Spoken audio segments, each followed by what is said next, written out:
For nearly 4 decades, one man held Harlem together with an iron fist wrapped in velvet. He was feared by his enemies and loved by his community. But when Bumpy Johnson took his final breath in the summer of 1968, he left behind more than grief. He left behind a throne. And every ambitious man in New York wanted to sit on it, no matter how much blood it would cost. The streets of Harlem have always had a rhythm. If you walked down 125th Street in the middle of the 20th century, you would have heard jazz pouring out of nightclubs, the clatter of dice games in back alleys, and the laughter of children running through fire hydrant spray on summer afternoons. But underneath that rhythm there was another pulse, a darker one, and for decades that pulse had a name: Bumpy Johnson. Ellsworth Raymond Bumpy Johnson was an American crime boss in the Harlem neighborhood of New York City. He was born in Charleston, South Carolina, on October 31, 1905, to Margaret Moultrie and William Johnson. His childhood in the South was marked by the ever-present threat that hung over black families in that era. When he was 10, his older brother Willie was accused of killing a white man. Afraid of a possible lynch mob, his parents mortgaged their tiny home to raise money to send Willie up north to live with relatives. That fear of violence, that understanding that survival sometimes required hard choices, it would define Bumpy's entire life. Johnson's nickname Bumpy is derived from a bump on the back of his head. As Johnson grew older, his parents worried about his short temper and insolence towards white people, and in 1919, he was sent to live with his older sister Mabel in Harlem.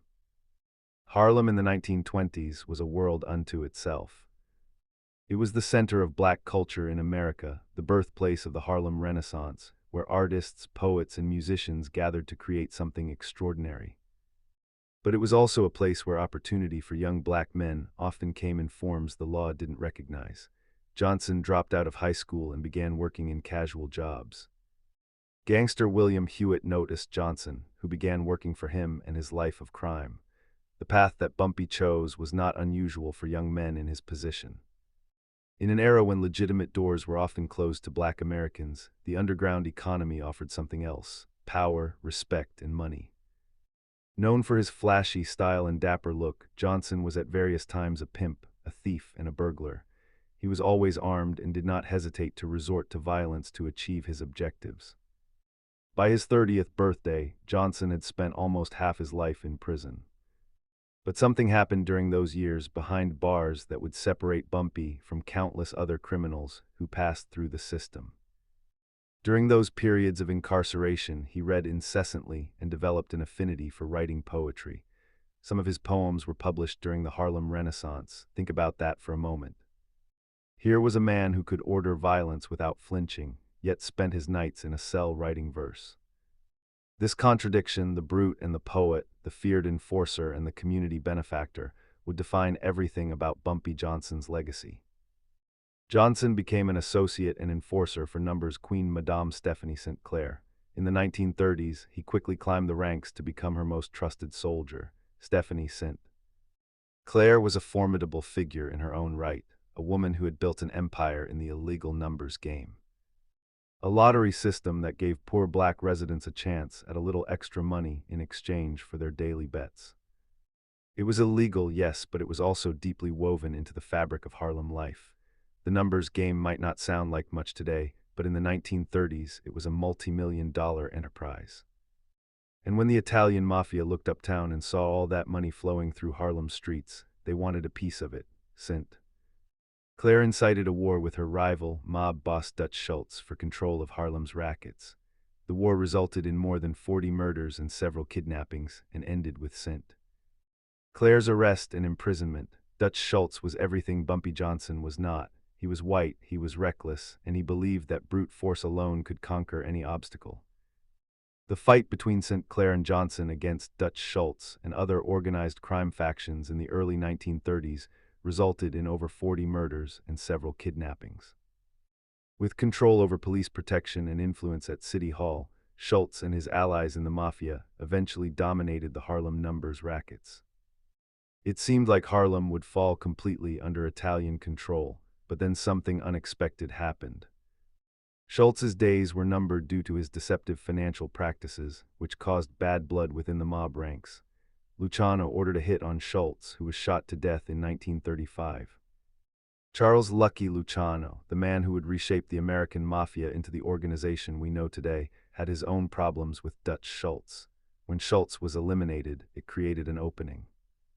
Around the same time, St. Clair, who was in desperate need to lay low and steer clear of authorities, decided to hand over her business to Johnson. This was Bumpy Johnson's moment. He had proven himself in war, he had survived while others had fallen, and now he had to make a choice that would determine the future of black organized crime in New York. Johnson, who had earlier fought against Schultz and the Mafia, was eventually won over by the promise that he would run the Harlem operations in exchange for protection by the Mafia, then led by Charles "Lucky" Luciano.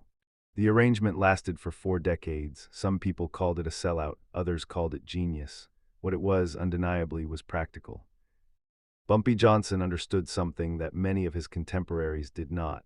You cannot fight a war on 2 fronts. By making peace with the Italian Mafia, he secured something that had never existed before: black autonomy in the criminal underworld of New York City. By successfully negotiating with the Italian Mafia, Johnson became the first black man to establish a mutually beneficial arrangement. This feat solidified his position as the de facto boss of Harlem, with no criminal activity taking place in the neighborhood without his knowledge and approval. Johnson's influence and authority were unrivaled, but Bumpy was more than just a crime boss. He was something far more complicated and far more beloved.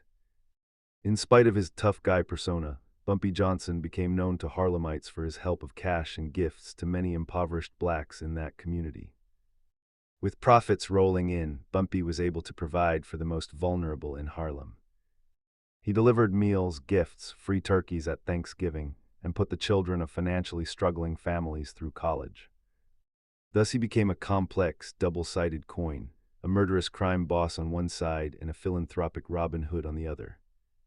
Walk through Harlem in the 1940s and 1950s, and you would see Bumpy Johnson everywhere. He might be playing chess in front of the YMCA on 135th Street, a game he often played with Lucky Luciano himself. He might be handing a few dollars to a mother struggling to make rent. He might be settling a dispute between 2 businessmen who knew that Bumpy's word was law. He remained deeply connected to the community, often seen as a Robin Hood figure feared by rivals, but respected by residents who benefited from his protection and generosity. The numbers racket, policy banks, protection arrangements, and neighborhood enforcement all flowed through his organization. Unlike other criminal leaders, Johnson maintained order without chaos.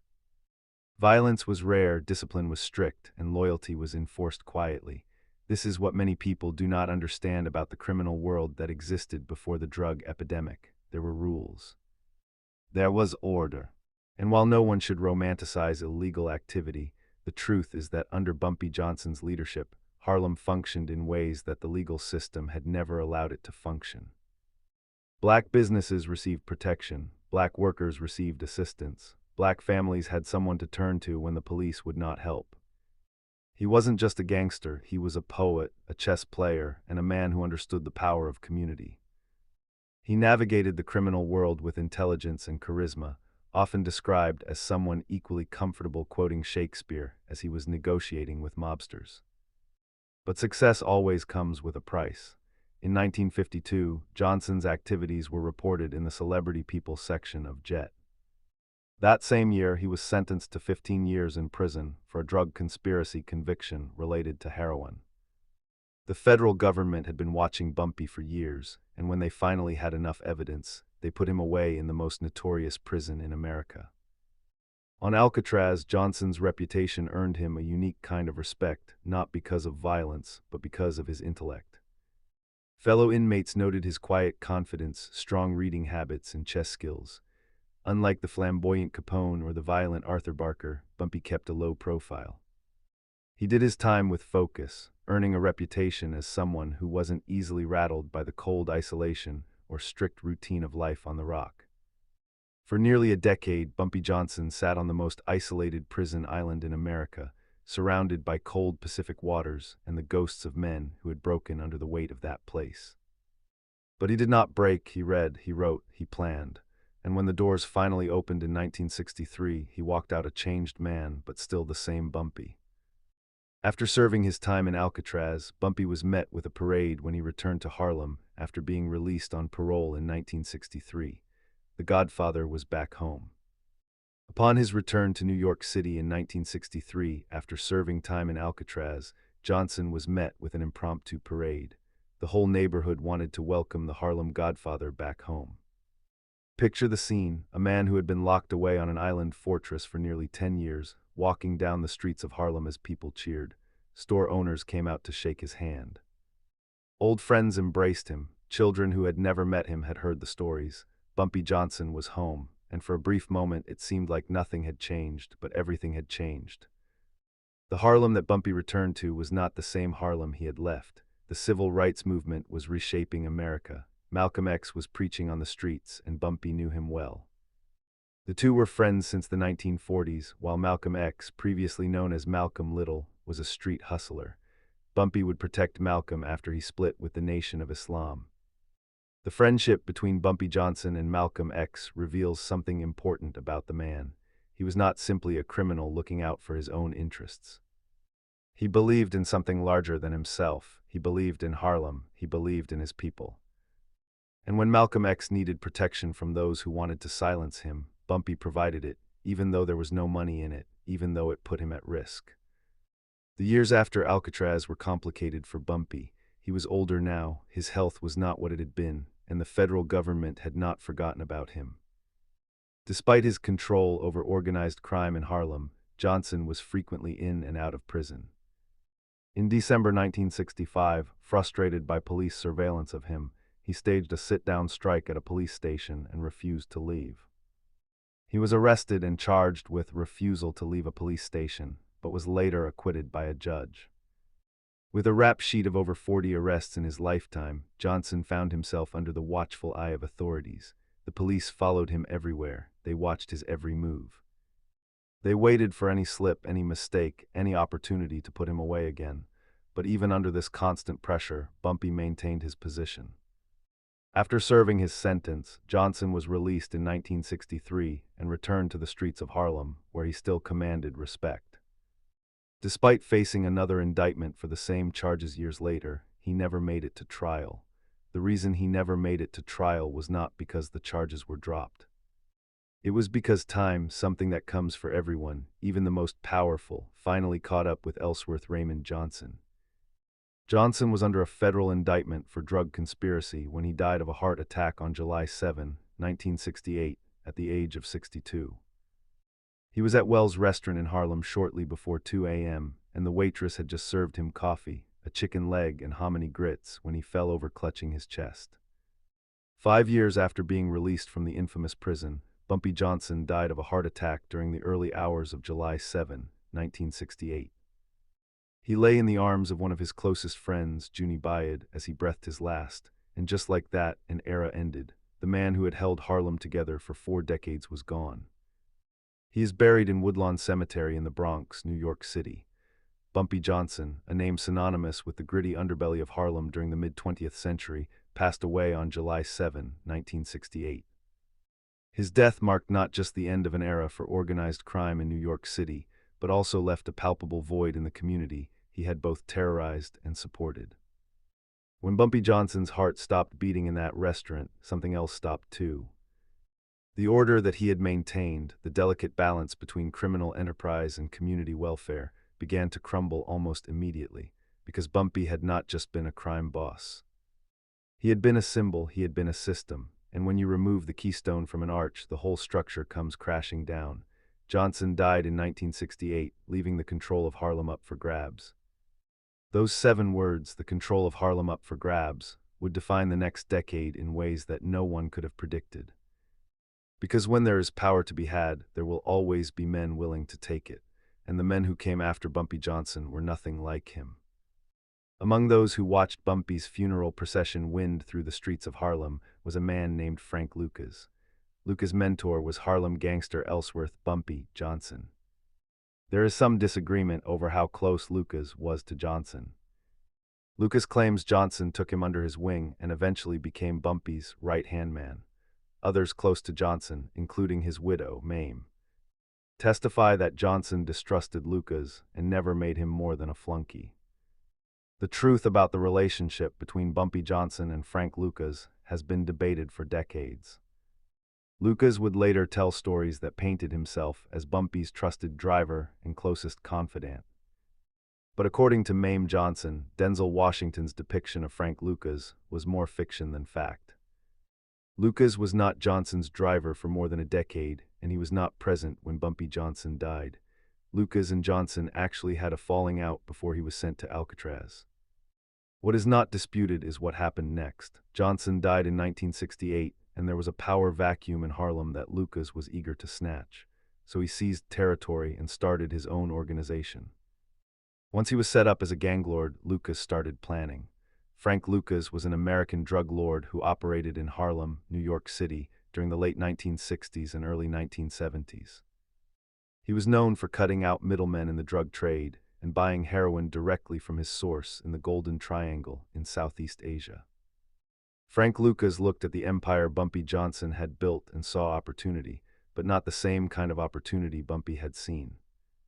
Where Bumpy had dealt primarily in numbers, protection, and gambling, Lucas saw something else. He saw heroin, and he saw a way to make more money than Bumpy Johnson had ever dreamed of. Frank Lucas had no problem admitting that he was a completely different man from Bumpy Johnson. He saw Bumpy as a generous neighborhood hustler who wanted to share the wealth and look after the small businesses and mom-and-pop stores in Harlem. Lucas, on the other hand, fully intended to give in to his greed and keep everything for himself. He saw his operation as a lot grander than the small-time numbers and protection rackets that were common in Harlem back then. Drugs were where the real money was, and Lucas already had an ambitious plan in mind. The plan that Frank Lucas hatched was audacious beyond belief. Frank Lucas realized that to take over Johnson's operation, he needed to break the monopoly of the Italian Mafia. His idea was to bypass the Mafia's heroin trade in Harlem and go directly to the source of the drug. The Vietnam War was raging. American soldiers were dying by the thousands in the jungles of Southeast Asia, and Frank Lucas saw something in that tragedy that no one else had considered. By 1968, the Vietnam War had been raging for several years. It was common knowledge that U.S. service personnel had been exposed to many different illegal drugs, including heroin. When they came back to the States with their addictions, they sought out new sources. Ever since he still worked for Bumpy, Lucas got the idea of traveling to Southeast Asia and buying heroin straight from the source, thus eliminating the middleman and maximizing their profits. Back then, the area where Thailand, Laos, and Myanmar met, known as the Golden Triangle, was the biggest opium producer in the world. Frank Lucas did something that changed the drug trade forever. He traveled to Southeast Asia himself. He made connections with suppliers in the Golden Triangle. And he figured out a way to get pure heroin back to the United States at a fraction of the cost other dealers were paying. In setting up his organization back in the States, Frank Lucas combined toughness with intelligence, being very careful to make sure every detail was covered. He contracted only trusted relatives and close friends from North Carolina, people like Leslie Atkinson. He believed they were less likely to steal from him and be tempted by the vices of the city. He recruited his 5 younger brothers and moved them to New York. In the city, they became known as the Country Boys, and they controlled the territory on 116th Street between 7th and 8th Avenues in Harlem. The heroin that Frank Lucas brought to Harlem was different from anything that had come before. It was purer, it was stronger, and it was cheaper. You had Mean Machine, Ding Dong, Taster's Choice, Harlem Hijack, Tragic Magic, Rush, Official Correct, but none of them compared to Blue Magic. Frank Lucas's product that was at least 10% pure heroin when all his competitors only offered 5, even 3% purity. Blue Magic, that was what they called it, and it spread through Harlem like a plague. Lucas's heroin was so pure that it became a sensation in New York City, particularly in Harlem. He flooded the streets with the drug, and soon his empire stretched across the East Coast, from New York to Washington, D.C., and as far as Miami. According to the man himself, at the height of his power during the early 1970s, his criminal empire was spending $200,000 a week on police bribes alone. But that was nothing since it raked in over $1 million a day in drug sales. $1 million a day in drug sales in the early 1970s. The numbers are almost impossible to comprehend. But here is what those numbers meant in human terms: addiction spreading through families like wildfire, young men and women falling into dependency. Communities that had survived decades of discrimination now facing a new enemy, one that came from within. In his later years, Lucas frequently expressed regret for his criminal life, especially the damage caused by heroin. He told the Newark Star-Ledger in 2013, "I probably did more damage than I did good. I probably did, and that's a fact. At that time, I wasn't aware of what I was doing. All I knew is I was making big dollars. A bad business was a good business. It was a horrible business, put it that way. I was in the heroin business, the worst you can get. You can't get no lower than that, and I was in it, up to my head. If you want to put that I was a no-good son of a bitch, be my guest, cause that's what I was." But Frank Lucas was not alone. In the 1970s, he and Nicky Barnes made their wealth from drug sales. The two were rivals. Leroy Nicholas Barnes was an American crime boss, active in New York City during the 1970s. In 1972, Barnes formed the Council, a 7-man African-American organized crime syndicate that controlled a significant part of the heroin trade in the Harlem area of New York City. Barnes led the council into an international drug trafficking ring, in partnership with the Italian-American Mafia, until his arrest in 1977. Nicky Barnes came from the same streets as Frank Lucas, but his path to power was different. A good student in his youth, Barnes left home early to escape his abusive alcoholic father, turning to drug dealing for income.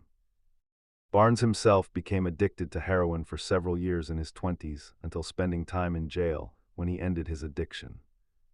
Barnes was sent to prison in 1965 for low-level drug dealing, and while in prison he met Crazy Joe Gallo, a capo in the Colombo crime family, and Matthew Madonna, a heroin dealer for the Lucas crime family. Gallo wanted to have a greater presence in the Harlem heroin market, but did not have any personnel to deal in the predominantly African-American areas. It is believed Gallo passed on his knowledge of how to run a drug trafficking organization to Barnes, and asked him to assemble the necessary personnel. The Council was an African-American organized crime syndicate in New York City that controlled the heroin trade in the Harlem area of the city during the 1970s. Formed by Nicky Barnes in 1972, the 7-man organization ran the heroin trade in Harlem, handled local criminal disputes, and solved other issues related to the drug trade. The council was heavily connected to the Italian-American Mafia in New York City, where Matthew Madonna of the Lucas crime family supplied the group with raw heroin, which was then diluted and distributed in Harlem. During this time, Barnes had become the dominant drug lord in Harlem and was given the name Mr. Untouchable after successfully beating numerous charges and arrests. Barnes' net worth had reached over $50 million at the height of his career. A New York Times article estimated Barnes purchased hundreds of tailor-made suits, Italian shoes, coats, and jewelry, which alone was valued at over $7 million.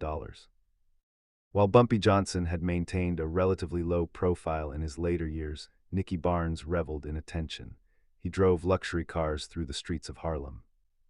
He wore custom-made suits that cost more than most families earned in a year, and when law enforcement tried to catch him, he slipped away again and again, earning him that infamous nickname. On June 5, 1977, the New York Times Magazine released an article titled Mr. Untouchable, featuring Barnes posing on the front cover. The magazine told Barnes that they were going to use a mugshot of Barnes unless he posed for the cameras. Barnes, who hated mugshots, agreed and took the shot. In response to Barnes' apparent confidence in his own invulnerability, President Jimmy Carter ordered the Justice Department to intensify its efforts to prosecute him. The resulting prosecution saw Barnes convicted for drug-related crimes and sentenced to life in prison without the possibility of parole on January 19, 1978. The arrogance of that magazine cover, posing defiantly as if he truly was untouchable, would be Nicky Barnes' undoing. When the President of the United States sees your face on the cover of a magazine bragging about your crimes, things tend to move quickly. Barnes and his co-conspirators went on trial in September 1977. A according to the case presented by United States Attorney Robert B.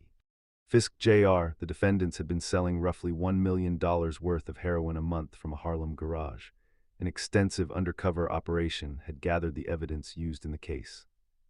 After a 2-month trial, Barnes and 10 of his co-defendants were found guilty, but the story of Nicky Barnes did not end with his conviction. What happened next would reveal just how much the criminal underworld had changed since the days of Bumpy Johnson. According to Barnes, while in prison he discovered that his assets were not being maintained, and the council had stopped paying his attorney's fees. While Barnes languished behind bars, though his former cronies, his wife and his girlfriends began squandering the criminal enterprise that had made them millionaires. He felt betrayed. But he extracted his revenge. He testified against them in federal trials, and scores of his wayward former associates were convicted. Bumpy Johnson had lived by a code. He had never testified against anyone. He had taken his punishments and served his time. But Nicky Barnes, faced with betrayal, chose a different path. While in prison, Barnes' Council of 7 began to unravel, and after several betrayals, he decided to turn government informer, ultimately providing information on more than 110 of his associates. Barnes became part of the United States Federal Witness Protection Program. His memoir, Mr. Untouchable: My Crimes and Punishments, was published in 2007. Barnes died from cancer in 2012. However, because he was under witness protection, his death was not contemporaneously reported under his birth name. And news of his death only became known in June 2019. The fall of Frank Lucas followed a similar pattern. On 28 January 1975, Frank Lucas's property in Teaneck, New Jersey, was raided by the Drug Enforcement Agency. Apparently, his wife Julie threw suitcases stuffed with dollar bills out the window in a blind panic. But they still recovered $584,000 in cash from the property and keys to some of his Cayman Islands safety deposit boxes. However, after the raid, there was still nothing tying him to the drug operation, so even though 10 people were arrested, Lucas was still free. During the interrogations, though, Lucas' nephew crumbled. He named people, showed investigators where deals were made, and identified all the sites where payphones were used for their drug dealing. This information was used to charge a further 43 people and bring Lucas to trial. In 1976, after an extensive investigation, the authorities launched a massive operation to bring Lucas down. He was arrested on drug trafficking charges and was convicted in 1977. However, his conviction was not the end of his troubles. During his time in prison, Lucas's empire collapsed as rival drug dealers fought for control of his territory. In exchange for a reduced sentence, Lucas cooperated with law enforcement, providing valuable information about his associates, corrupt police officers, and the inner workings of the heroin trade. His cooperation helped lead to the convictions of numerous individuals in the drug trade. Both of the most powerful drug lords of 1970s Harlem, Frank Lucas and Nicky Barnes, ended up as government informants. Both turned on their associates. Both broke the codes that Bumpy Johnson had lived by. The world had changed, but what of Harlem itself? What happened to the neighborhood that Bumpy Johnson had protected and that Frank Lucas and Nicky Barnes had poisoned? By 1978, New York City Special Prosecutor Sterling Johnson announced that Harlem was the drug trafficking center of the nation, where dealers openly sold to the blacks who walked into the streets and the whites who never got out of their cars. Youthful experimentation with readily available drugs in impoverished, segregated neighborhoods was also the basis for the much larger wave of baby boom heroin addiction that engulfed the city in the late 1960s and early 1970s. Heroin use was known among white ethnics and relatively small numbers of jazz musicians. Its use began to grow among Harlem youths in 1955, but remained less common than later in the 1960s. Among young men in Manhattan, onset of heroin use increased from 3% in 1963, peaked at 20% between 1970 and 1972, and began to decline as 13% used heroin in 1974. From 3% to 20% in less than a decade. 1 in 5 young men in Manhattan were using heroin by the early 1970s, and the vast majority of that use was concentrated in neighborhoods like Harlem. A crime wave hit New York by the mid-1960s, especially the Lower East Side, East Harlem, and South Bronx. Although heroin was not the only factor driving this crime wave, it was an important player, as the geography of heroin was closely linked to the geography of crime. This upswing in crime was neither a reporting artifact nor the result of a media-driven moral panic. New York City's homicide rate climbing from 414 in 1965 to 1,691 by 1972. The homicide rate quadrupled in 7 years, 4 times as many people were being murdered. And heroin was at the center of it all, users committing crimes to feed their addictions, dealers fighting over territory, and entire communities caught in the crossfire. In the 1950s and 1960s, large sections of East Harlem were leveled for urban renewal projects. And the neighborhood was one of the hardest hit areas in the 1960s and 1970s as New York City struggled with deficits, race riots, urban flight, gang warfare, drug abuse, crime, and poverty. Tenements were crowded, poorly maintained, and frequent targets for arson. What had been a vibrant community, imperfect, certainly, but alive with culture and resilience, was being hollowed out from within. The heroin epidemic did not just create addicts. It destroyed families, it devastated businesses, it turned neighbors against neighbors. Just as Frank Lucas wouldn't have been successful obtaining and transporting the heroin from Southeast Asia without the support of corrupt military personnel, so too would he have been unable to sell the stuff on the streets of Harlem without dishonest cops. During the 1960s and 1970s, the New York Police Department's Special Investigations Unit was hopelessly corrupt. It had citywide jurisdiction and nearly unlimited authority.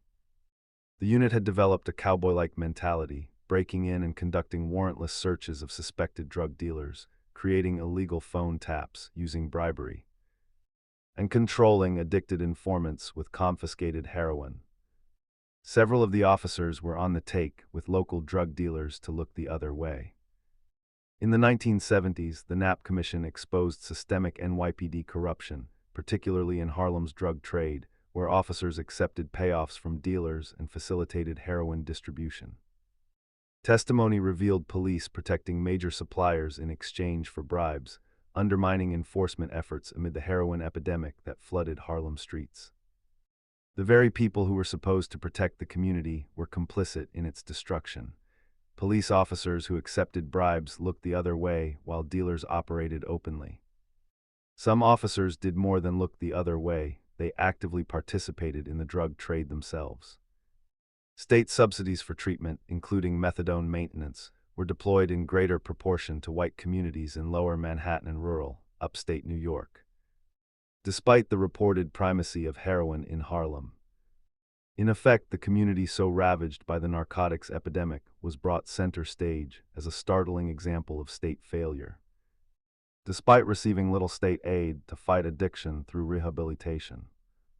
And it was this portrait of Harlem, using easily digestible, imagined constructions of criminal pushers, identified as poor black youth from Harlem, that cemented the support for increased law enforcement and further withheld state support to those battling addiction in Harlem. Here was the final cruel irony. Harlem was blamed for the drug epidemic that was destroying it. The community that needed the most help received the least. While treatment centers opened in white neighborhoods, Harlem got more police, more arrests, more incarceration. Conservatives had another answer for the heroin-related crime that was gutting the city. Rockefeller called for mandatory life sentences for traffickers. "This has to stop," he declared in his 1973 message to the legislature. "This is going to stop." 2/3 of New Yorkers agreed with him. Punitive legislation, famously and forever known as the Rockefeller drug laws, soon followed. The Rockefeller drug laws, some of the harshest drug penalties in American history, were meant to stop the epidemic. They did not. Narcotic trafficking continued anyway. The city's heroin scene flourished throughout the 1980s and 1990s despite competition from crack cocaine, the redeclaration of a national drug war, and the onslaught of HIV/AIDS. The legacy of what happened to Harlem after Bumpy Johnson died cannot be measured only in statistics, though the statistics are devastating enough. It must be measured in human terms.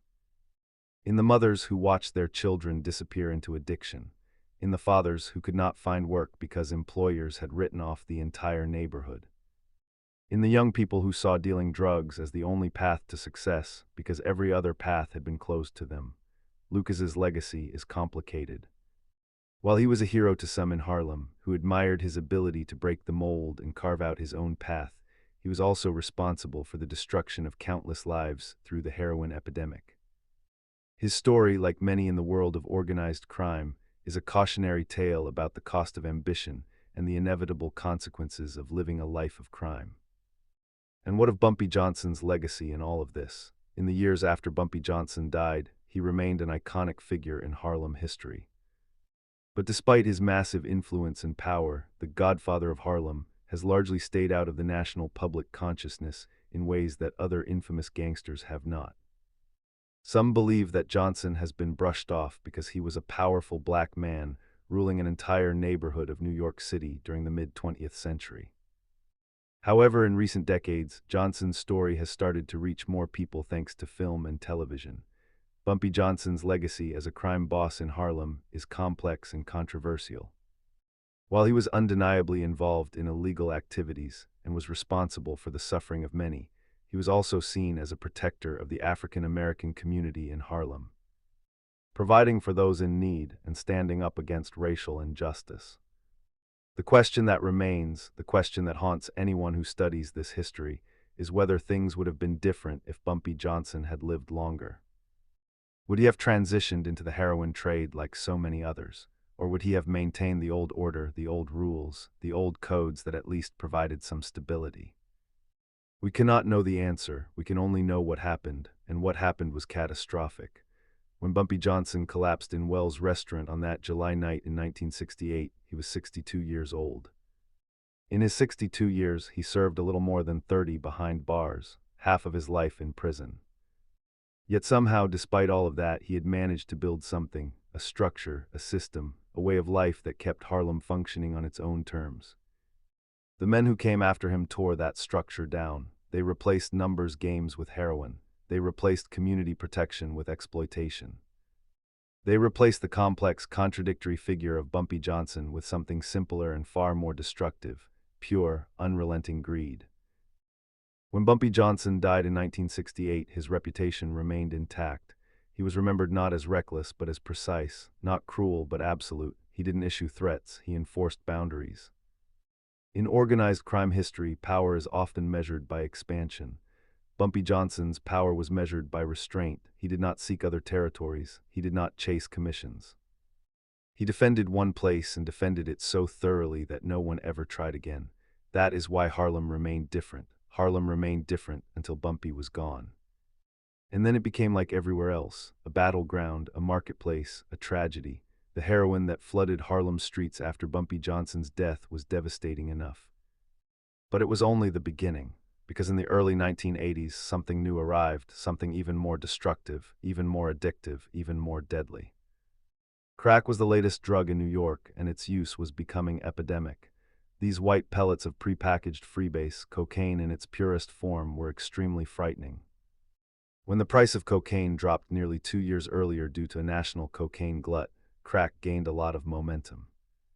Some dope boy, the Harlem terminology for a young drug pusher, got the idea that a lot of money could be made if he brought an ounce of cocaine, going for $1,900 to $2,000 at the time, and made and packaged his own freebase. Take away the exclusivity, mystery, and danger surrounding freebase and place it in the hands of the average Joe. Tiffany drugs at Woolworth prices. That phrase, Tiffany drugs at Woolworth prices, captures everything you need to know about what happened next. Crack made cocaine affordable to everyone, and the consequences were catastrophic. The crack epidemic was a surge of crack cocaine use in major cities across the United States throughout the entirety of the 1980s and the early 1990s. This resulted in several social consequences, such as increasing crime and violence in American inner-city neighborhoods, a resulting backlash in the form of tough-on-crime policies, and a massive spike in incarceration rates.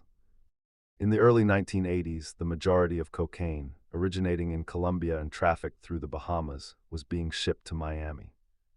Soon there was a huge glut of cocaine powder in these islands, which caused the price to drop by as much as 80%. Faced with dropping prices for their illegal product, drug dealers made a decision to convert the powder to crack, a solid smokable form of cocaine that could be sold in smaller quantities. To more people, it was cheap, simple to produce, ready to use, and highly profitable for dealers to develop. One DEA agent would later recall the moment crack arrived in Harlem. I was having a staff meeting in my office. The supervisor walked into the meeting, and I'll never forget his words. He said, "Boss, we're finding vials of this stuff all over Harlem. They call it crack, and we have no idea what it is." Within months, they would learn exactly what it was. The story was almost too devastating to believe. Too many colorful characters, too much dramatic, instant devastation. Lives, families, and entire community were being shredded in weeks, not the years usually associated with drug addiction. People were selling their furniture and themselves for their next hit. During the 1980s, Harlem became the epicenter of the crack cocaine epidemic as the neighborhood became synonymous with drugs, crime, and gangs. The area was ignored by the police, and the drug lords ruled the streets, transforming the historic 19th century brownstones into drug dens and crack houses. New drug lords rose to fill the void that Bumpy Johnson's death and Frank Lucas's imprisonment had created. A man named Alpo Martinez rose to prominence as the self-proclaimed mayor of Harlem, becoming one of the most notorious drug lords in New York City. With his partners AZ Faison and Rich Porter, Martinez capitalized on the soaring demand for crack cocaine, forming an enormous drug operation that wielded massive influence and control over Harlem. Richard Porter rose to prominence in Harlem's drug trade during the mid-1980s crack epidemic, a period marked by the rapid proliferation of crack cocaine as an affordable, highly addictive form of the drug that fueled widespread addiction and violence in New York City neighborhoods. Beginning his involvement in illicit sales as a teenager, initially with heroin before shifting to cocaine and its crack derivative, Porter capitalized on the epidemic's surging demand, establishing himself as a key distributor by his early 20s. Police assessments classified Porter as a mid-level crack dealer who generated approximately $50,000 in weekly sales through a network of street-level operations in Harlem. In collaboration with partners including AZ Faison and Alpo Martinez, he oversaw the sourcing and distribution of crack to numerous subordinates, enabling efficient supply to users across the area and amassing personal wealth evidenced by ownership of over a dozen luxury vehicles. But as always in this world, success invited violence. In late 1989, Porter faced escalating threats when his 12-year-old brother Donald was kidnapped for a $500,000 ransom tied to drug debts, a crisis that ended with the boy's murder after partial payment. Weeks later, Porter himself was killed by close associate Alberto Alpo Martinez during a meeting. Over time, disagreements over money, trust issues, and territorial control led to increasing tensions between Porter and Martinez. The breaking point reportedly occurred when Martinez felt Porter was becoming a liability to the operation. This was possibly due to suspicions of disloyalty or concerns about law enforcement. In an act of betrayal, Alpo Martinez fatally shot Rich Porter in 1990. This was what the drug trade in Harlem had become. A man murders his business partner. A 12-year-old boy is kidnapped and killed over drug money. The codes that Bumpy Johnson had lived by, the rules, the order, the sense of community obligation, all of it had been swept away in the flood of crack cocaine. In an unexpected twist, after being arrested in 1991, Martinez became a police informant and helped authorities bring down several of his former colleagues. He ratted out his former bodyguard and enforcer Wayne "Silk" Perry, who was charged with 5 consecutive life sentences without the possibility of parole. His testimonies of other drug kingpins significantly crippled the cocaine trade in Washington, D.C. Once again, as with Frank Lucas and Nicky Barnes before him, another drug kingpin had become an informant. The pattern repeated endlessly: men who rose to power through violence and betrayal, only to betray everyone else when the law finally caught up with them. In 2015, after serving almost 25 years of his sentence, Martinez was released from ADX Supermax Federal Prison in Florence, Colorado. He entered the Witness Protection Program, where he received a new identity, They gave him a new ID card reflecting his new name, Abraham G. Rodriguez.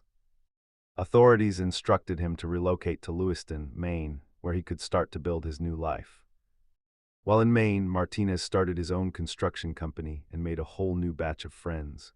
No one was aware of his past life, and it seemed that he had left all that behind him. But then he started making regular trips back to Harlem, risking blowing his cover every time he went. The pull of Harlem was too strong. Even for a man who had betrayed everyone he ever knew, the streets still called to him. The statistics from the crack era tell a story of devastation almost beyond comprehension. Crack impacted African American communities far more than others. Between 1984 and 1989, the homicide rate for black males aged 14 to 17 more than doubled, and the homicide rate for black males aged 18 to 24 increased nearly as much. During this period, the black community also experienced a 2,100% increase in fetal death rates, low birth weight babies, weapons arrests, and the number of children in foster care. A 2018 study found that the crack epidemic had long-term consequences for crime, contributing to the doubling of the murder rate of young black males soon after the start of the epidemic, and that the murder rate was still 70% higher 17 years after crack's arrival. 17 years later, the wound that crack inflicted on communities like Harlem did not heal in a year or 5 years or even a decade. It lingered, it festered. It passed from one generation to the next. The crack phenomenon destroyed lives, disrupted families, and undercut traditional values. Addicts turned to crime, often stealing from their own kin to find the money to chase the ghost. From the early 1980s through the 1990s, urban America experienced soaring rates of addiction to this powerfully addictive drug. Numerous African American families struggled for generations with persistent poverty, especially in the inner city. These conditions were further strained during the 1980s and 1990s by the widespread use of crack cocaine. For many, crack use became an obsession, dominated their lives, and superseded family responsibilities. This behavior placed additional pressure on already stressed kin support networks. Various social factors contributed to the rise in grandparent-headed households, including teenage pregnancy, divorce, persistent poverty, youth unemployment, HIV/AIDS, and other illnesses. A six-fold increase in women's incarceration between 1980 and 1995, and especially the crack epidemic. Grandmothers raising their grandchildren because the parents were lost to addiction. Children growing up in foster care because their homes had been destroyed by drugs. Young men murdered in the streets before they reached 25. This was the reality of Harlem in the 1980s and early 1990s. Cheap crack cocaine in East Harlem, which became a major issue in the 1980s, as one author put it, was largely responsible for the devaluation of human life in East Harlem. It radically affected the economy of violence in relation to the illegal drug trade, the devaluation of human life. Think about those words. In the neighborhood that Bumpy Johnson had once protected, human life itself had been devalued. A person could be killed over a street corner, over a debt, over a perceived slight. The old codes were gone, the old protections were gone, all that remained was chaos. And what of Harlem itself during these years? By some measures, the 1970s was the darkest period in Harlem's history, but the 1980s were not much better. The crack cocaine epidemic ravaged the neighborhood, fueling a surge in violent crime and addiction. Poverty and unemployment rates were high, and many of Harlem's once grand buildings crumbled into disrepair. In 1968, the New York City Buildings Department received 500 complaints daily of rats in Harlem buildings, falling plaster, lack of heat, and unsanitary plumbing. Tenants were sometimes to blame. Some would strip wiring and fixtures from their buildings to sell, throw garbage in hallways and air shafts, or otherwise damage the properties which they lived in or visited. As the building stock decayed, landlords converted many buildings into single-room occupancies, or SROs, essentially private homeless shelters. In many cases, the income from these buildings could not support the fines and city taxes charged to their owners, or the houses suffered damage that would have been expensive to fix. And the buildings were abandoned. In the 1970s, this process accelerated to the point that Harlem, for the first time since before World War I, had a lower population density than the rest of Manhattan. The wholesale abandonment of housing was so pronounced that between 1976 and 1978 alone, Central Harlem lost almost a third of its total population, and East Harlem lost about 27%. The neighborhood no longer had a functioning economy, stores were shuttered, and by estimates published in 1971, 60% of the area's economic life depended on the cash flow from the illegal numbers game alone. 60%, more than half of Harlem's economy, depended on illegal gambling, the same numbers game that Bumpy Johnson had once controlled. But now it was just one piece of a much larger underground economy dominated by crack cocaine. Between 1970 and 1980, Frederick Douglass Boulevard between 110th Street and 125th Street in central Harlem lost 42% of its population and 23% of its remaining housing stock. By 1987, 65% of the buildings in Harlem were owned by the city of New York, and many had become empty shells, convenient centers for drug dealing and other antisocial activity. In the 1980s, Harlem symbolized decades of neglect. Ignored by both private and public sectors, Harlem became the best-known slum in the United States. 75 years of concentrated poverty and failed public policy caused this once affluent suburb of New York City to rot. Harlem's history in the 1960s and 1970s was one of violence and loss. The Harlem Riot of 1964 claimed the life of an unarmed black teenager. Nation of Islam members assassinated Malcolm X. And riots again rocked Harlem's streets following Martin Luther King Jr.'s death in 1968. Many in Harlem responded by moving out in droves in what some would call an exodus. With crumbling infrastructure and trash-lined streets, the New York Times described the neighborhood.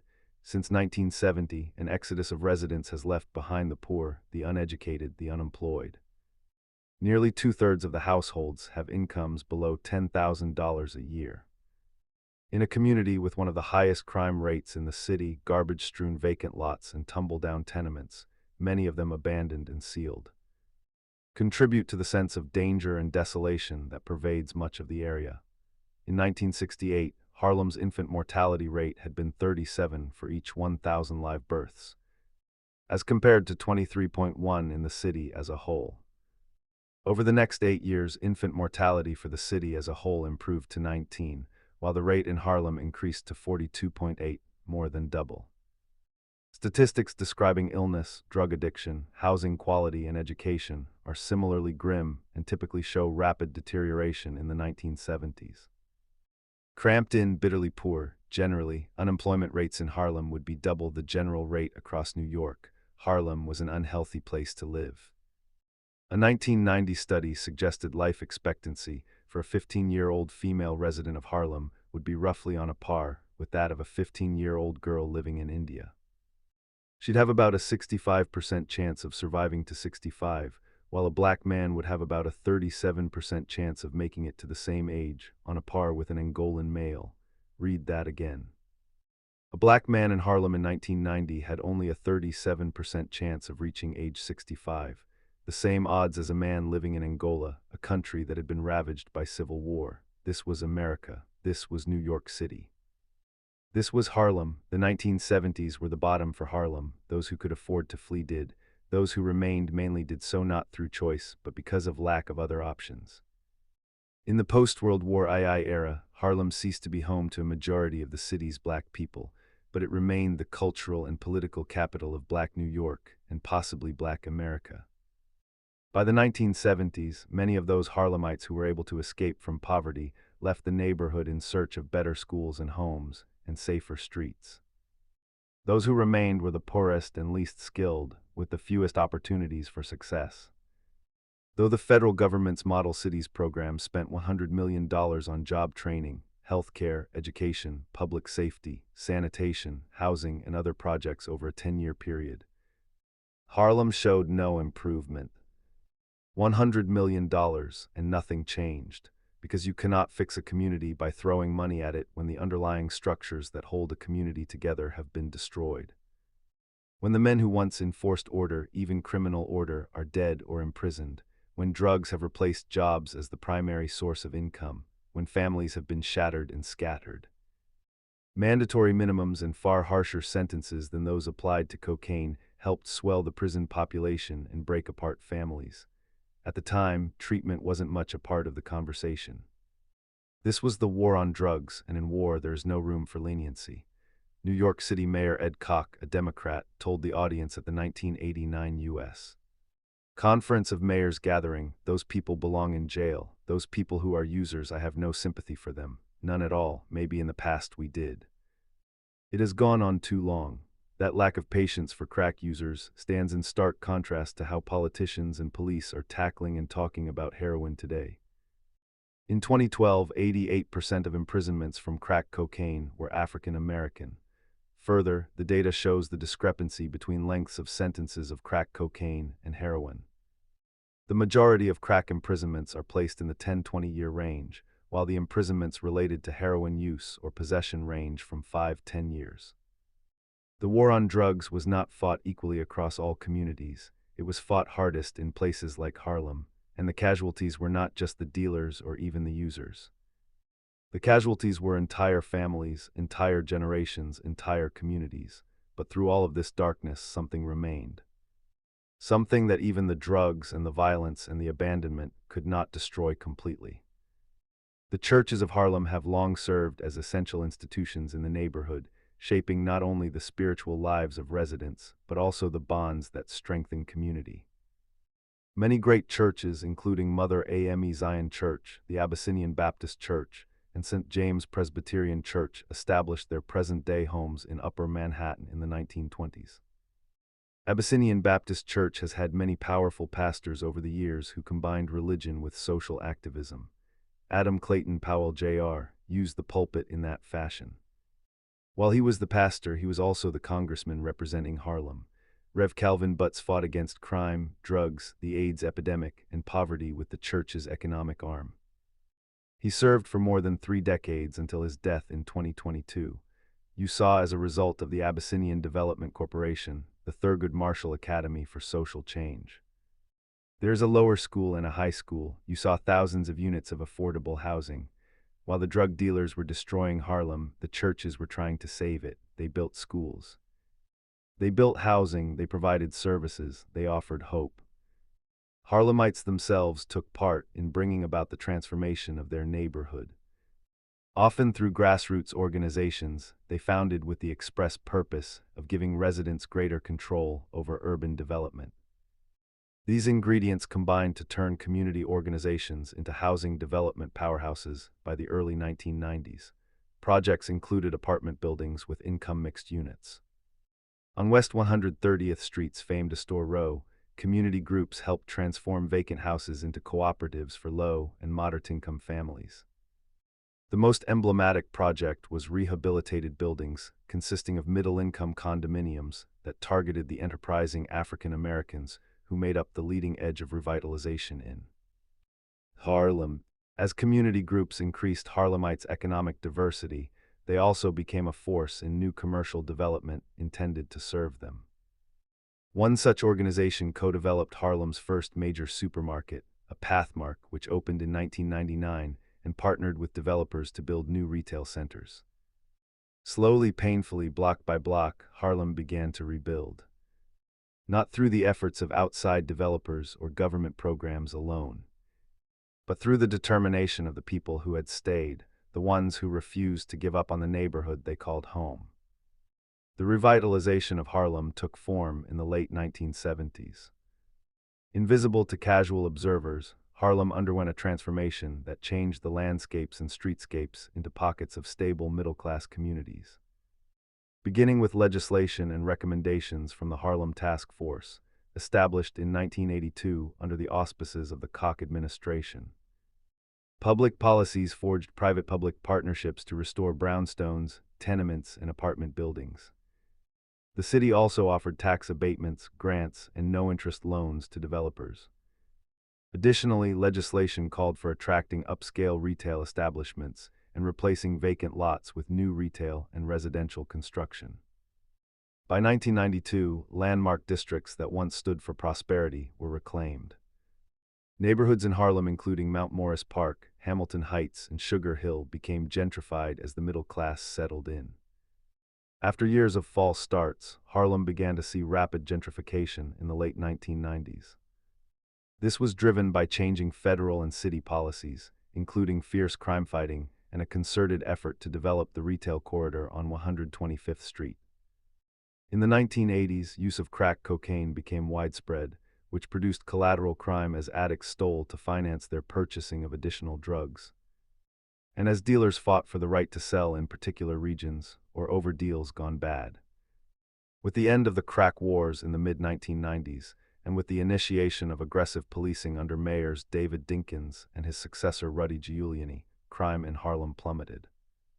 Compared to 1981, when 6,500 robberies were reported in Harlem, reports of robberies dropped to 4,800 in 1990, to 1,700 in 2000, and to 1,100 in 2010. The number of housing units in Harlem increased by 14% between 1990 and 2000, and the rate of increase has been much more rapid in recent years.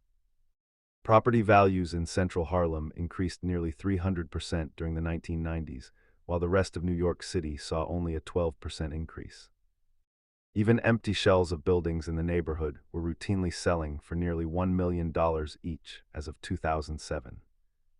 The gentrification of Harlem was set in motion when Bill Clinton arrived in Harlem in July 2001 and opened his office at 55 West 125th Street. Although he had a good welcome, many Harlem residents feared for their future. The arrival of Bill Clinton led people to believe that Harlem was facing a second renaissance. A former president of the United States chose to make his office in Harlem. The symbolism was not lost on anyone. The neighborhood that had been written off, abandoned, left to decay, that neighborhood was now worth investing in, worth living in, worth calling home. The reopening of old jazz clubs and development of new ones, the refurbishment of the Apollo Theater, along with the creation of art galleries and requirements for artistic establishments within the new 125th Street zoning, all aimed at creating a revival of the Harlem Renaissance of the 1920s. We are unquestionably witnessing a transformation of Harlem from what was once called the Dark Ghetto to a far more heterogeneous place with improved amenities and better services. Many older Harlem residents remember a time when the city was infested with drugs, plagued by high crime, and preyed upon by unscrupulous slumlords. There's no question that Harlem was a tough place to live before redevelopment in the 1980s revived interest in the neighborhood. The improvements in city services and crime rates that followed the second Harlem Renaissance have improved living conditions in the area, making the neighborhood safer and better maintained. Contributing factors have been the activity of community development corporations in transforming abandoned structures in the city's tax-foreclosed property program and either rehabbing them or constructing new buildings in their stead. The sharp decline in the crime rate that made living in Harlem less risky, the replacement of boarded storefronts with chain stores as well as upscale boutiques and eateries, and the development of a tourism industry. But this revival came with its own complications, its own tensions, its own losses. Unfortunately for Harlem, the historic capital of African American culture, the process of progress appears to be stomping out a long history of rich black culture and community.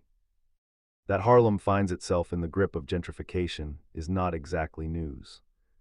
From the early 1940s through the late 1980s, Central Harlem, which covers most of what was then regarded as Negro Harlem, had a black population that never dipped below 90%. In the 1990s, that figure dropped into the low 80s. By the 2010s, it fell below two-thirds for the first time in nearly 100 years. In 2021, the figure was 44.2%. In the same time period, Central Harlem's white population has bloomed from non-existent to the single digits to now, the upper teens. Between 2000 and 2010, the number of black residents fell notably, and white population share grew, particularly in Central Harlem, where white residents increased fivefold. From 2000 to 2005, 32,500 blacks moved out, and some 22,800 whites moved into the Harlem district. Before we continue, a quick clarification. This video is for educational and documentary purposes only. This content does not promote, glorify, justify, or encourage violence, criminal behavior, gangs, or illegal activity of any kind. The intent is to educate viewers about real-world crimes, their consequences, and the social and psychological factors behind them.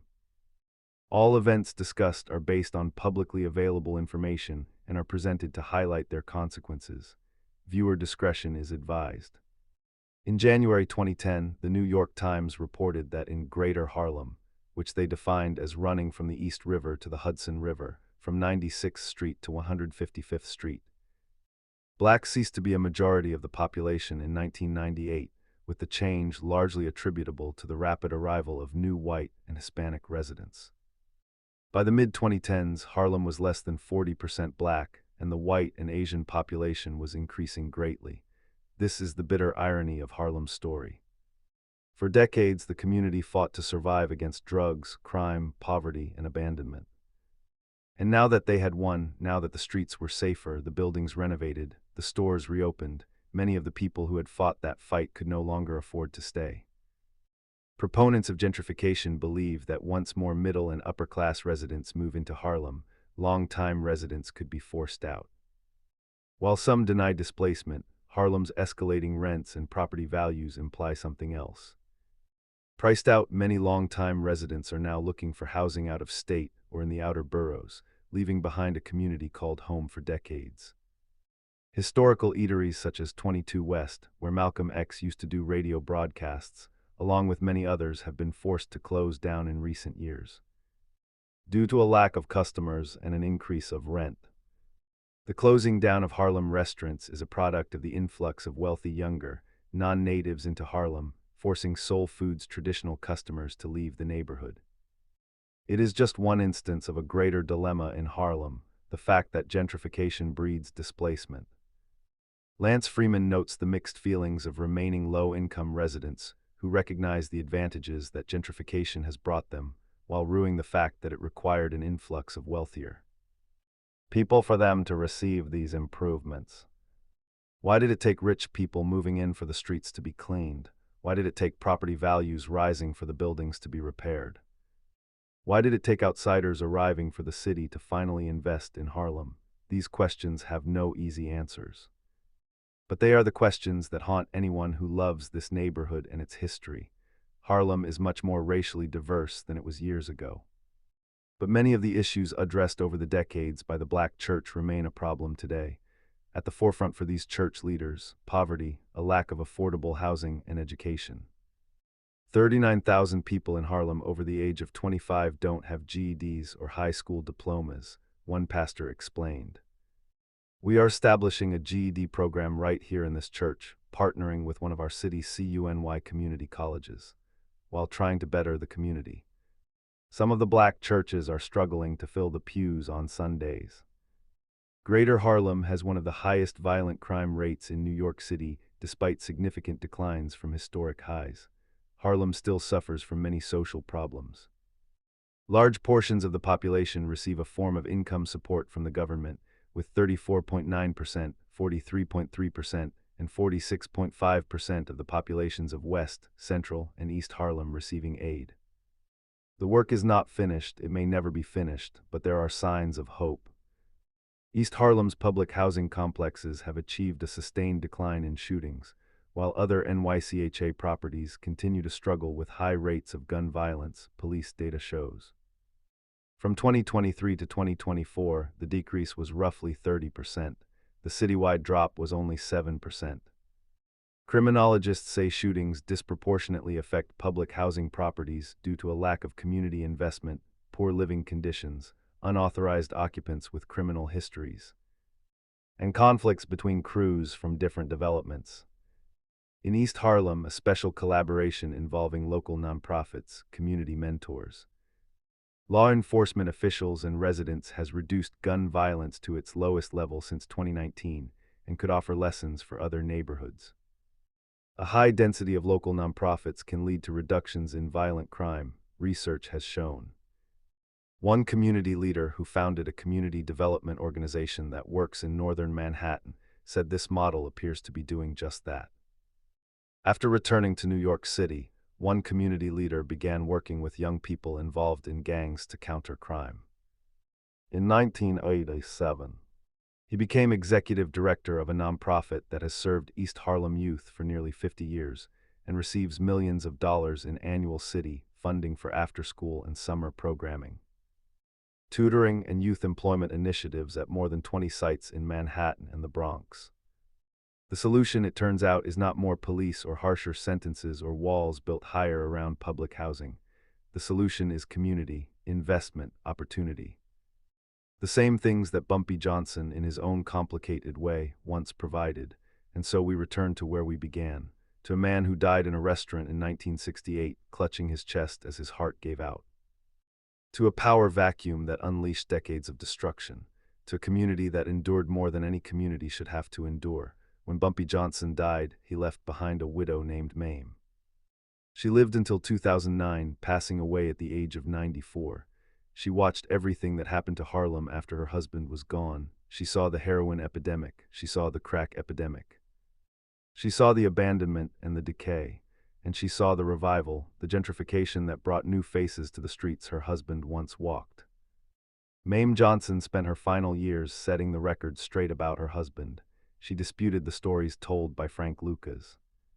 She defended Bumpy's legacy against those who would distort it for their own purposes, because she knew something that the drug dealers and the informants and the gentrifiers would never understand. Bumpy Johnson was not just a criminal, he was a symbol of something, a time when Harlem belonged to its own people, for better and for worse. A time when power in the neighborhood came from within, not from outside. A time when the rules, however harsh, were made by people who had to live with the consequences. The Harlem that existed when Bumpy Johnson was alive will never return. That much is certain. The forces that shaped it, segregation, the numbers game, the Italian Mafia, the codes of the underworld, all of that belongs to another era. But the question that Bumpy's legacy poses remains relevant today. Who does Harlem belong to? Who has the right to determine its future? Who will protect its people when protection is needed?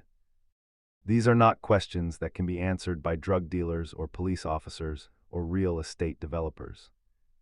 They can only be answered by communities, by people who choose to stay, to invest, to build, to hope. After years of decline, Harlem finally found its way back, but these photos prove that even through the worst of times, Harlem at its core was always about the resilience of its people. Resilience. That is the word that defines Harlem's story from 1968 to today. Not triumph because too many were lost along the way, not tragedy because the community survived. Resilience. The ability to endure, to adapt, to keep going even when everything seems lost. Bumpy Johnson would not recognize the Harlem of today. The brownstones where crack houses once stood now sell for millions of dollars. The corners where dealers once worked now have coffee shops and yoga studios. The young people walking down 125th Street carry smartphones and college applications instead of weapons and drugs. But perhaps if he could see what his beloved neighborhood has become, he would understand something that took the rest of the world decades to learn. Harlem was never just a ghetto. It was never just a problem to be solved or a community to be saved.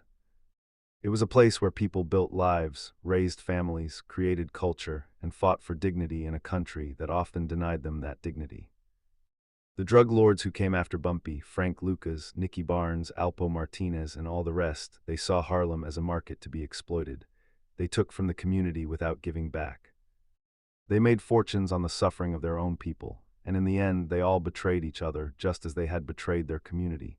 But the churches stayed, the activists stayed. The grandmothers raising their grandchildren stayed. The teachers and the social workers and the small business owners stayed. They are the ones who rebuilt Harlem block by block, year by year, generation by generation. When you walk through Harlem today, you can still feel echoes of its past. The Apollo Theater still stands on 125th Street, a monument to the artistic genius that emerged from these streets. Sylvia's restaurant still serves soul food to anyone who walks through its doors. The churches still ring with gospel music on Sunday mornings, and if you listen carefully, if you pay attention to the rhythm of the streets, you might hear something else. Not the voice of Bumpy Johnson, though his legacy lingers. Not the voices of the drug lords who poisoned the community, though their damage took decades to repair. What you hear is the voice of Harlem itself. A voice that has been singing since the Harlem Renaissance, through the Depression, through the Civil Rights Movement. Through the heroin epidemic and the crack epidemic and the AIDS crisis and the mass incarceration and the gentrification. A voice that says, we are still here, we have always been here, and we will be here long after everyone who tried to destroy us is forgotten. That is what happened to Harlem after Bumpy Johnson died. It suffered, it struggled, it nearly collapsed, but in the end it survived, not because of any one person or any one program or any one policy, but because the people of Harlem refused to give up on themselves. Bumpy Johnson once said that he wanted to be remembered as a man who took care of his community. Whether he succeeded or failed in that goal, history will debate forever, but the community he tried to take care of, that community is still standing, still fighting, still hopeful. And that perhaps is the greatest legacy anyone could leave behind.